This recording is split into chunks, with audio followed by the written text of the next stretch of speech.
Ya mungkin tadi waktu kurang lebih 10 menit. Izin Bapak Ibu, kalau terkait dengan isu migas itu pasti yang hadir di sini juga sudah aware sekali bahwa produksi minyak kita itu relatif menurun sementara konsumsinya tinggi. Namun itu terjadi karena ya memang giant discovery terakhir itu memang relatif hanya blok Cepu aja di tahun 2000-an gitu ya. Itu terkait minyak dan gas bumi. Lagi-lagi mungkin saya juga nggak usah terlalu banyak ulang di kaitan ini. Namun kalau untuk gas bumi isunya memang agak beda karena konsumsinya itu jauh lebih tinggi dibanding konsumsi itu lebih rendah dibanding produksinya. Artinya kita punya surplus dan justru kita ada ekspor di sana. Challenge-nya kalau gas bumi itu adalah ketersediaan infrastruktur sama impor LPG. Kita langsung aja ke poin dari topik ini, yaitu bagaimana cara kita memikat investasi di sektor minyak dan gas bumi ini. Setidaknya ada 4 hal besar yang akan kita lakukan. Yang pertama itu kita akan fokus eksplorasi potensi migas. Fokusnya di Indonesia Timur. Di Indonesia Timur itu kita punya 5 area yang menjadi fokus, yaitu di Buton, di Timor, di Seram, di Aru, juga di Papua. Terhadap 5 area itu nggak hanya sekedar dapat area didiemin aja. Contohnya tuh dari 5 area itu sudah ada yang jadi blok migas baru, sudah ada yang jadi kandidat blok yang nanti bulan depan mau dilelang. Joint study eksplorasi juga lagi jalan. Lelang blok migas baru reguler kita lakukan tahun 2024 ini 5 blok sudah dilelang. 6 blok bulan Oktober nanti akan dilelang lagi kurang lebih minimal 6 gitu ya. Kemudian yang ketiga itu joint study eksplorasi juga berjalan ternyata marak gitu ya. Saya kurang lebih 5 bulanan di tempat Direktorat Hulu ini, ternyata yang apply untuk mengajukan eksplorasi di Indonesia itu masih banyak juga. 17 area, ada BP, ada Exxon juga di sana. Artinya wilayah Indonesia itu masih menarik. 11 area juga sedang mengajukan lagi. Ini bisa terjadi ini karena kita juga merubah kebijakan kurang lebih 3 tahun yang lalu. Untuk blok baru ini, kita bagi hasil untuk kontraktor itu bisa sampai 50% dalam 3 tahun terakhir. Kalau dulu cuma 15-30%. Kemudian kita berikan fleksibilitas kontrak migas. Bisa pilih mau skema cost recovery, mau skema gross split. Kalau dulu dipaksa skemanya gross split.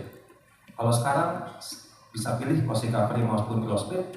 Gross splitnya pun sudah diperbarui, baru aja minggu lalu diperbarui. Gitu ya Pak Tanggalwira juga, Pak Menteri baru sudah tanda tangan. Kemudian kita punya kebijakan lagi yang tambahan waktu eksplorasi.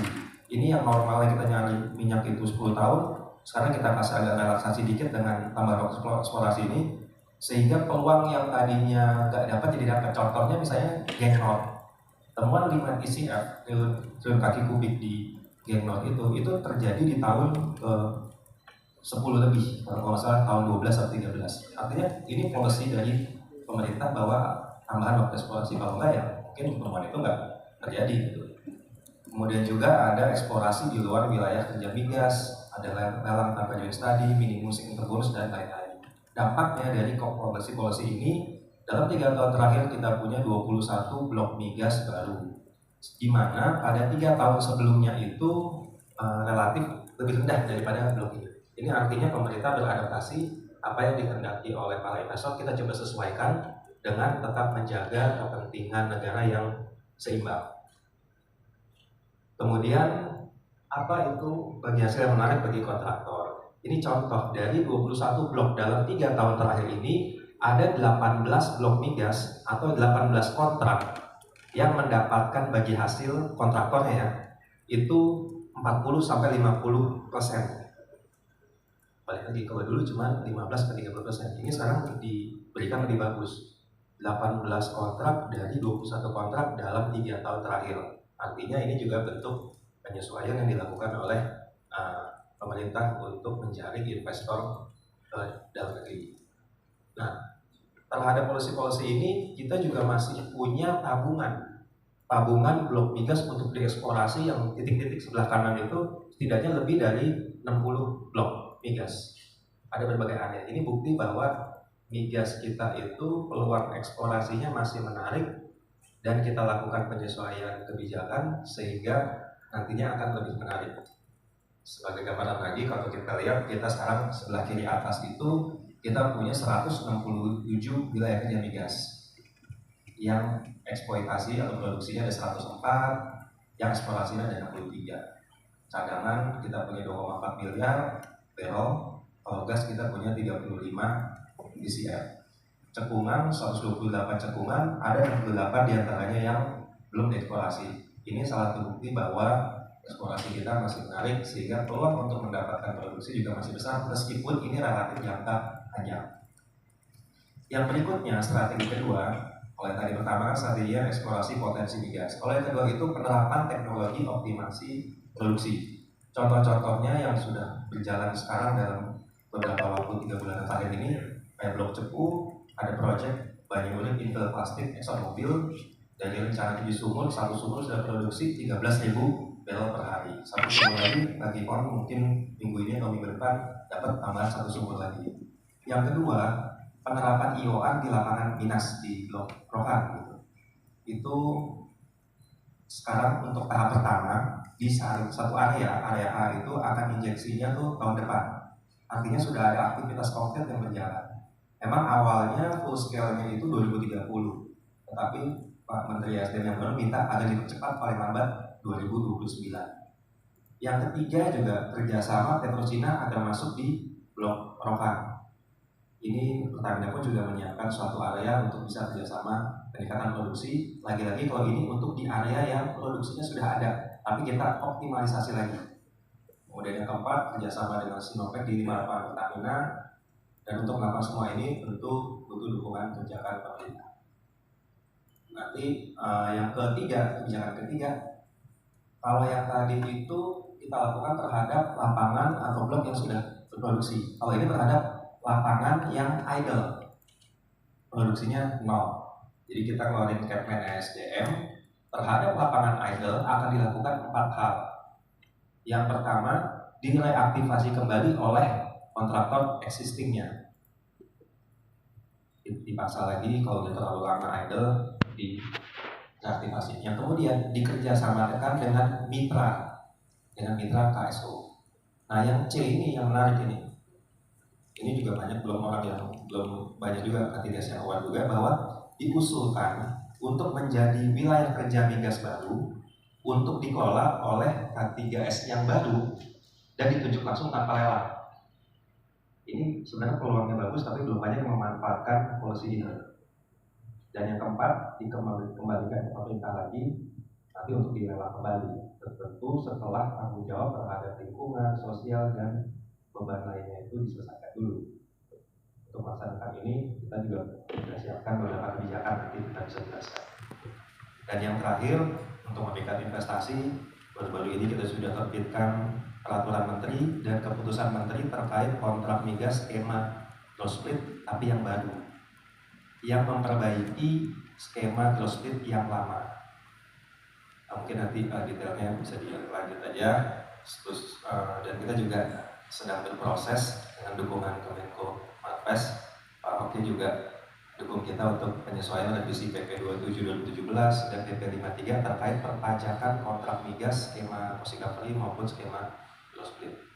Kemudian yang terakhir ini kita juga terus masih lakukan penyesuaian atau insentif hulu migas via Kepmen SDM 199 2021 agar menjaga keekonomian itu tetap bagus. Keekonomian bisnis itu kan indikatornya kalau nggak productivity index atau IRR. Jadi kita jaga di sini. Kalau lebih itu dulu buat tahap awal sebelum kita lanjut diskusi. Baik, terima saya bersyukur nih saya jadi pembicara kedua setelah Pak Ariana. Jadi kalau pembicara setelah Pak Ariana, kerjaan saya jauh lebih mudah sebetulnya. Karena paling enggak hal-hal yang urgent, yang penting, yang perlu di-highlight sebetulnya tadi sudah disampaikan semua oleh Pak Ariana. Jadi mungkin pada kesempatan yang baik ini kami akan coba untuk menambahkan beberapa isu saja yang terkait dengan tema dari acara kita sekarang ini. Dari judul acara itu ada beberapa poin yang kayaknya memang menjadi isu krusial dari kedeputian di tempat kami yang dipimpin Bapak Deputi Jody Mahardi, yaitu soal ketahanan energi. yang mana kalau nomenklatur jabatannya Pak Deputi Jody itu kedaulatan maritim dan energi. Jadi kedaulatan maritim dan kedaulatan energi. This is something yang sangat relevan pada topik kita di hari ini. Izinkan saya hanya nambahin beberapa poin aja. Saya nggak mau ngajarin Bapak Ibu soal ini lah. Ini kayak garmin lautan, Bapak Ibu udah tahu betapa kaya Indonesia. Mungkin satu hal juga yang tadi sudah disampaikan oleh Bapak Moderator, Pak Ariana juga, ya menjadi sebuah konsekuensi logis kalau kita ingin menjadi sebuah negara yang maju, mau nggak mau pasti kebutuhan energinya pasti terus akan meningkat. Jadi kalau kita nggak siapin dari sekarang kebutuhan itu ya nonsens. Kita bicara soal Indonesia Emas 2045, kalau kita sendiri nggak nyiapin sumber energinya kayak apa, ya tentu nggak akan masuk akal. Nah, atas dasar hal itu maka kami dari sisi Kemenko Maritim dan Investasi di bawah arahan Pak Menko, Pak Luhut, Pak Deputi Jody, kita itu dalam konteks pengamanan energi ke depan paling tidak ada 3 pilar sebetulnya, yang pilar utama yang selalu kami pegang. Di bawah 3 pilar ini ada banyak sekali program-program yang kita dorong bekerjasama dengan seluruh stakeholders terkait, khususnya dengan SDM. Yang pertama tentunya optimize oil and gas industry. Cara-caranya secara detail tadi Pak Ariana udah jabarkan tuh strategi-strateginya tadi, soal ada cadangan yang Pak Ariana tadi sampaikan masih banyak dan lain sebagainya. Tetapi di satu sisi lain kita juga dalam konteks oil and gas industry ini kita juga tidak mau hanya melihat dari sisi cadangan yang ada di dalam Indonesia sendiri. Kita juga pengen Indonesia itu mengamankan cadangan-cadangan yang ada di luar Indonesia. Itu sebabnya kita juga melakukan banyak program secara G2G untuk memberikan kesempatan kepada BUMN kita, terutama dalam konteks ini Pertamina, untuk bisa amankan cadangan di luar negeri. Lalu yang kedua, kalau kita butuh energi, mau nggak mau eranya sekarang sudah green energy. Dalam konteks ini masalah biofuel, mau nggak mau kita juga harus sudah siapin dari sekarang. Kalau kita nggak siap dari sekarang, ya otomatis kita di masa depan akan tertinggal dari sebuah industri yang semakin green. Dan tentunya last but not least, leverage domestic supply chain and local content ini menjadi salah satu poin penting juga. Saya mencatat secara khusus dan mengapresiasi SKK Migas beberapa waktu lalu sudah meluncurkan sebuah sistem untuk procurement yang secara digital, yang tentunya ini juga semakin memperluas lokal konten yang ada di Indonesia. Nah, berhubung screen-nya mati. Nah, ini di slide berikutnya kami ingin menampilkan apa yang sudah dikerjakan Kemenko Marves bersama-sama dengan Pak Ariana, tim dari SKK dan seluruh kementerian terkait hal-hal yang kiranya dapat meningkatkan iklim investasi migas di Indonesia. Nah, selama ini memang banyak pihak menyampaikan, khususnya kayak Pak Menko gitu, yang menyampaikan kalau situasi kita nggak segera diperbaiki, maka situasi cadangan migas ke depan kita tentu akan sangat berbahaya. Makanya kita mulai melakukan paling tidak kurang lebih ya selama 1 tahun belakangan ini kita melakukan mungkin istilahnya kayak medical check up gitu ya, terhadap bagaimana iklim investasi migas di Indonesia. Dan ini Bapak Ibu lihat ada 11 area yang sebetulnya ini menjadi permasalahan-permasalahan yang menjadi kendala selama ini di lapangan. Dan alhamdulillah dari 11 area ini sebagian besar sudah bisa diselesaikan, sudah bisa dicarikan solusinya. Dan ini tentunya tidak lain dari berkat semangat kolaborasi dan semangat untuk menyelesaikan masalah-masalah ini. waktu kita identifikasi ini dan mencarikan solusinya, hampir tiap minggu kita ketemu ya Pak Ariana ya, dengan KL terkait untuk merumuskan apa-apa saja yang perlu kita selaraskan. Contoh misalkan poin nomor 1, masalah percepatan environment approval-nya ini. Nah ini kan selama ini sudah membutuhkan waktu 6-18 bulan. Nah ini kita pengen ya kalau bisa sebulan selesai, kenapa enggak. Lalu yang berikutnya lain soal, dan ini salah satu poin nomor 2 ini yang tadi juga sempat di-highlight secara khusus, bahwasannya bagaimana kita align agricultural land permits sama dengan nanti dengan kebijakan kita soal ketahanan energi ini. Ini seperti apa?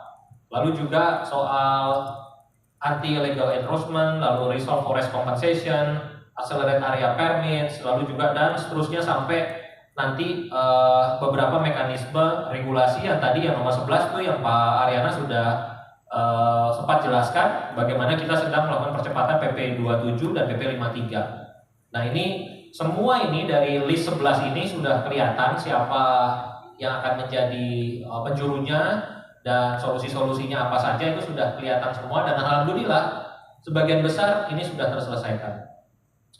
Nah selain itu tentunya ini Pak Ariana dan tim di SKK, SDM juga kerja terus bersama-sama dengan Pertamina. Saya udah beberapa kali rapat juga untuk membicarakan langkah-langkah strategis untuk IOR ini. Jadi memang PR-nya banyak sekali juga soal IOR ini, mulai dari bagaimana kita menyediakan kimia tertentu sesuai dengan kriteria dari sumur-sumur tertentu dan lain sebagainya. Ini ternyata PR-nya juga cukup panjang yang nampaknya membutuhkan kolaborasi dari berbagai kementerian lembaga terkait. Nah, ini yang tadi saya sempat sebutkan. Kalau kita bicara soal ketahanan energi, Bapak Ibu sekalian, saya rasa akan kurang pas kalau kita hanya mengamankan apa yang menjadi cadangan di kita sendiri. Mau nggak mau kita juga harus amankan, kalau memang dimungkinkan, itu cadangan-cadangan yang ada di luar untuk bisa dibawa ke Indonesia. Sebagai contoh paling gampang aja deh, portfolionya Pertamina dibandingkan dengan Petronas dengan PTT saja, ini situasinya sebetulnya ya masih jauh bisa lebih kita tingkatkan lah. Cuma kan permasalahannya sekarang adalah kalau misalkan Pertamina mau coba let's say cari lapangan baru di luar negeri, banyak sekali concern mengenai bisa nggak ya kalau misalkan saya nanti mau investasi di negara lain gitu, kira-kira akan terkena dampak hukum nggak di sini? Ini yang seringkali menjadi banyak stakeholders di sisi BUMN kita kalau mau menjadi global player, mereka tuh takut hal-hal seperti ini. Makanya juga sudah ada direktif dari Presiden bagaimana harus ada regulasi khusus yang bisa membuat BUMN kita menjadi global player tanpa mesti takut kakinya terjerat oleh aspek hukum di dalam negeri. Ini sedang digarap juga sehingga harapannya nanti Pertamina ke depan juga bisa amankan sumur-sumur untuk menjadi cadangan-cadangan kita ke depan. Nah, kalau kita bicara soal green energy ke depan, mau nggak mau kita juga harus lihat isu ini. Tadi yang pilar nomor 2, bagaimana kita lebih green dan lain sebagainya. Ya mau nggak mau, kita juga harus lihat potensi CCS sama CCUS. Sangat aneh kalau kita nggak melihat ini sebagai bagian strategi energi masa depan Indonesia gitu. Nah kalau dilihat ya kita memang potensinya sangat besar sekali, bahkan Indonesia cuma kalau di kawasan ya kita nomor 2 terbesar dibanding Australia, dan ini harus kita harus kita manfaatkan, dan regulasi khusus soal ini juga kita udah keluarkan. Nah strategi yang berikutnya lagi kalau bicara energi, mau nggak mau soal biofuel.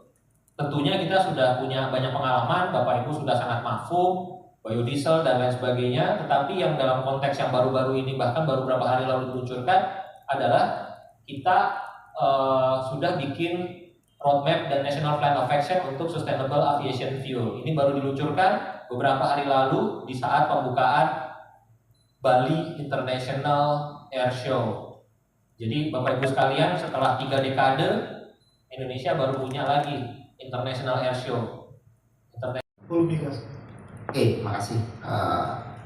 Udah banyak diulas ya. Mungkin saya hanya ingin mempertajam beberapa poin. Pertama memang yang kita butuhkan sekalian sekarang ini memang speed ya, kecepatan, dan tadi juga dari Kemenko Marves cukup punya banyak inisiatif ya untuk menjahit, karena kalau kita lihat tadi kewenangannya itu ada di banyak kementerian lembaga, dan itu sangat penting agar dilakukan fine tuning ya, seperti siang hari dari ini Kementerian Pertanian juga ikut hadir ya, supaya juga tentunya memahami tantangan-tantangan yang ada saat sekarang ini. Tadi Pak Ariana sudah menyampaikan beberapa poin, tapi mungkin saya ingin nah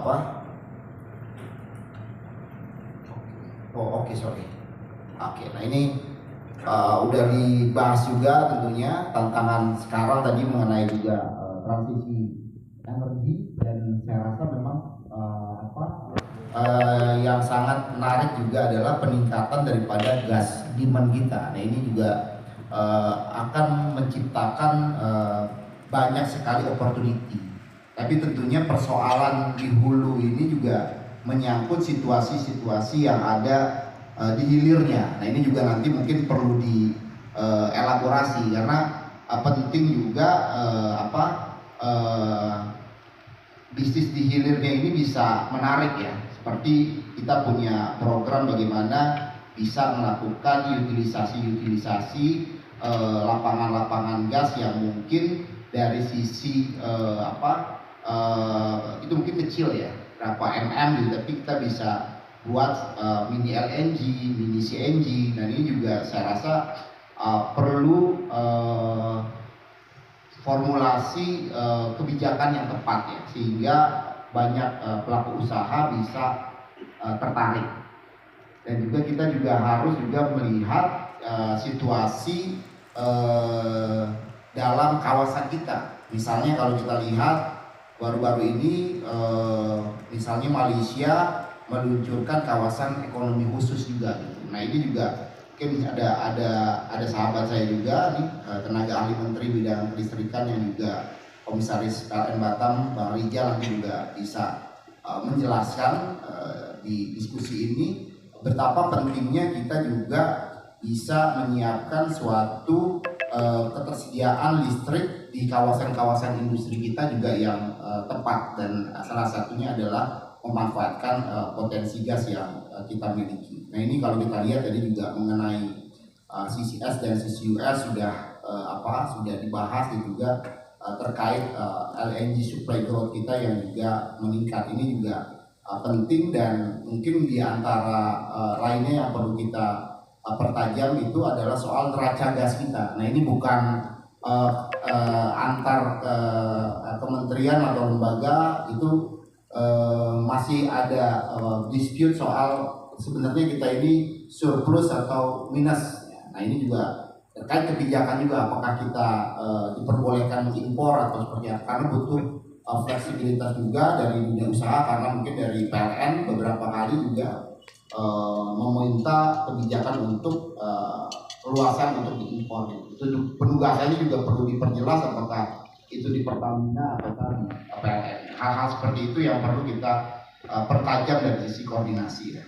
Nah, ini tadi juga udah disampaikan oleh Pak Ariana terkait potensi migas kita ya, yang sebenarnya kalau dari sisi potensi masih cukup luar biasa, tapi yang terpenting menurut pandangan kami ya adanya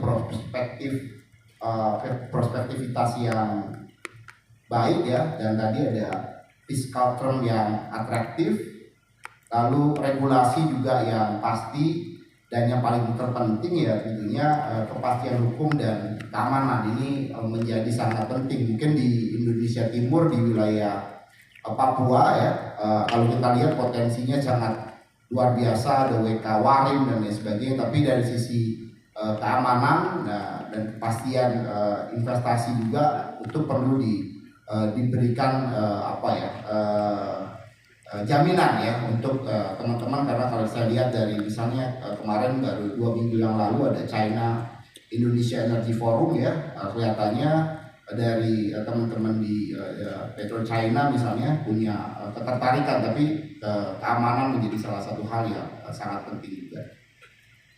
Kalau kita lihat dari data-data yang kita lihat, memang sebenarnya investasi di hulu migas ini trennya naik ya, meningkat 13% dari realisasi 2022 dan lebih tinggi 5% dari LTP ya, dan serta di atas dari tren investasi INP global. Jadi ini berkat kerja keras kolaborasi kita bersama, faktanya memang ada peningkatan investasi di hulu migas. Hanya memang challengingnya ya mungkin sumur-sumur yang selama ini mungkin di darat sekarang adanya di laut. Ini kan perlu, tadi Pak Ariana sudah menyampaikan, bagian negara mungkin yang dulunya sangat besar dalam post recovery gitu ya, sekarang mungkin kebijakannya bisa lebih kecil karena resikonya juga sangat tinggi ya.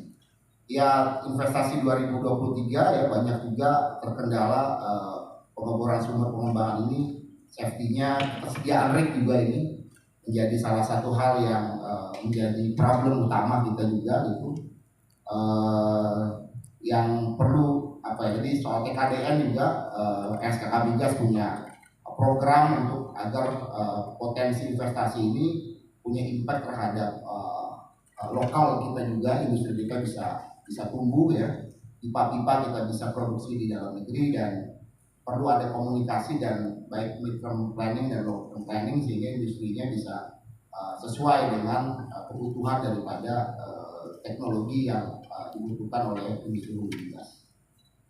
Nah, ini beberapa proyek strategis nasional ya yang tadi mungkin sekilas secara umum sudah disampaikan oleh Pak Ariana, tapi ini yang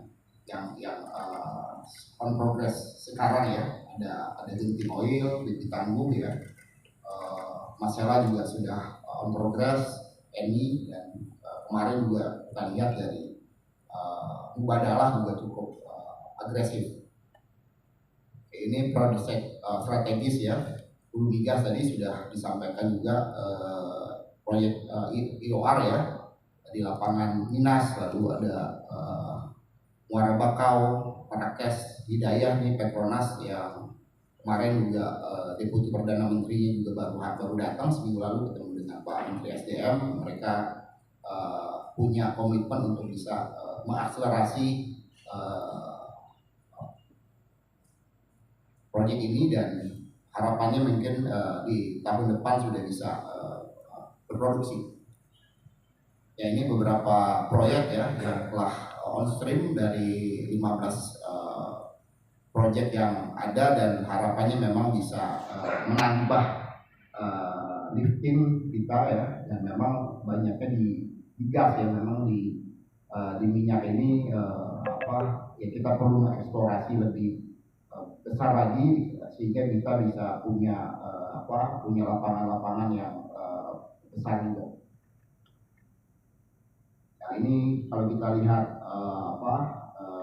oil and gas production lifting kita ya, dari perencanaan di APBN, di BPNB, dan realisasi memang masih ada gap ya, dan tentunya ini menjadi concern kita bersama untuk terus-menerus kita lakukan eksplorasi sehingga kita punya cadangan yang bisa terus tumbuh, dan memang salah satunya yang perlu kita lakukan juga adanya strategi yang tepat tadi untuk untuk di hilirnya juga, bukan hanya di hulunya. Oke, saya rasa itu dari saya. Terima kasih. Oke, terima kasih Pak Angga.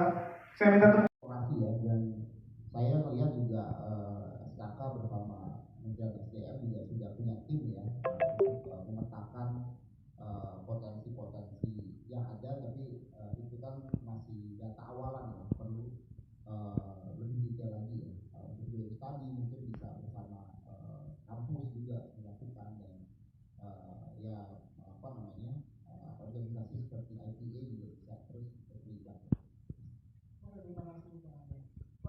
Biar saya. Ya. Jadi kita coba lihat bahwa Indonesia ini terdiri dari 189 juta hektar lahannya, dan dari 189 juta hektar ini 29 juta hektar itu perkebunan. 29 juta hektar atau 15% dari luas Indonesia, itu luasnya. Nah, sekarang pertanyaannya, berapa orang yang hidup dari perkebunan?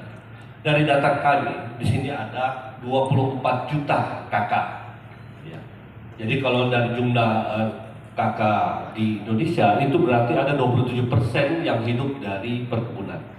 24 juta kakak ini berarti sama dengan kalau 4 anggota keluarga, berarti ada yang hidup secara langsung itu 96, sekitar 96 juta masyarakat kita yang hidup langsung dari sektor perkebunan dan melakukan budidaya di lahan. Nah, ini karena kita akan berbicara lahan nanti. Nah, dari sekian itu 68% itu kelapa sawit. Tapi jangan kita pungkiri bahwa kita menikmati di sini kopi, teh, ya, coklat. Itu alhamdulillah berasal dari perkebunan lahan kita. Belum lagi kalau kita lagi ke pantai, kita nikmati kelapa dan lain-lainnya. Jadi itu adalah hasil dari 24 juta pekebun kita yang tentu sangat tergantung dari luas lahan mereka, gitu ya. Nah, kemudian kalau kita berbicara Indonesia, tidak ada pulau yang ada di Indonesia yang tidak ditanami dengan produk perkebunan. Kita bicara Sumatera, di situ kelapa sawit, di Jawa, di situ ada tebu, ada kopi juga yang terkenal di Jawa Tengah. Kemudian di Kalimantan di situ ada kelapa sawit juga yang dominan, ya, termasuk juga karet yang mulai menurun. Di Sulawesi di situ ada kopi, ada Toraja di situ, ada kakao juga, ya, Nusa Tenggara, bahkan sampai ke Papua. Artinya bahwa memang bagaimana kita menata pemanfaatan lahan ini, ya, termasuk dengan potensi-potensi migas yang ada dalam kepulauan kita ini, dalam memberikan manfaat yang sebesar-besarnya bagi kemakmuran masyarakat. Saya kira poinnya di situ, kita mencari titik tengah di situ. Nah,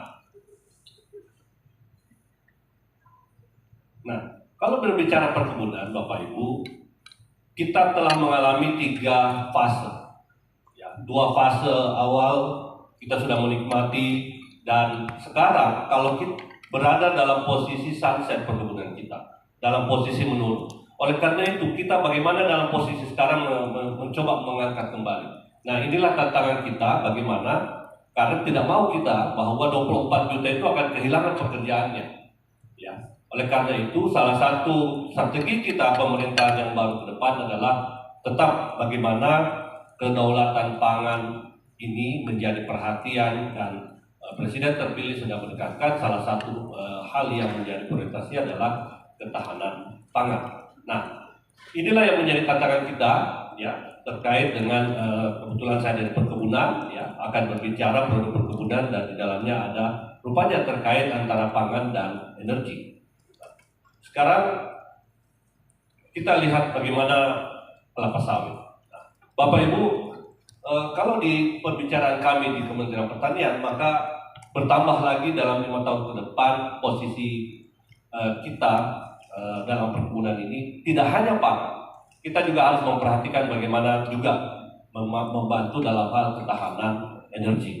Oleh karena itu, sawit sebagai salah satu andalan kita yang tadi dari 29 juta hektar tadi, 16,8 juta hektar itu adalah sawit.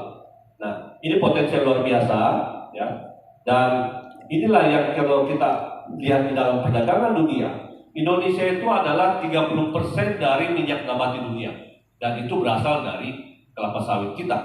Dan oleh karena itu, bolehlah kita katakan bahwa Indonesia itu sudah menjadi lumbung pangan dunia yang berasal dari minyak nabati kita yang kita sebut dengan sawit ini.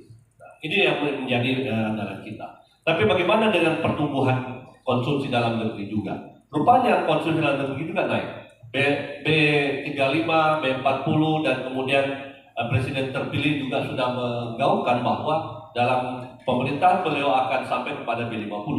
Tentu kita juga harus berpikir bagaimana tingkat pertumbuhan konsumsi kita, biodiesel, oleokimia, kemudian konsumsi minyak goreng kita yang totalnya kita bisa rata-ratakan sekitar 7% pertumbuhannya, ya. Nah, yang menjadi tantangan kita adalah di suplainya. Kenapa? Karena kita telah tidak ada perluasan lahan baru lagi. Ini yang menjadi tantangan kita. Berarti kalau dalam hal peningkatan produksi, dalam hal penambahan luas lahan itu tidak kita mungkinkan lagi. Berarti kita bicara apa? Kita berbicara produktivitas. Nah, itu yang satu. Yang kedua tadi, kalau karena kita berada di tengah-tengah dalam migas, maka tentu kita akan berpikir bagaimana pemanfaatan secara optimal lahan-lahan yang sudah ada. Ini menurut saya diskusi kita selanjutnya. Nah,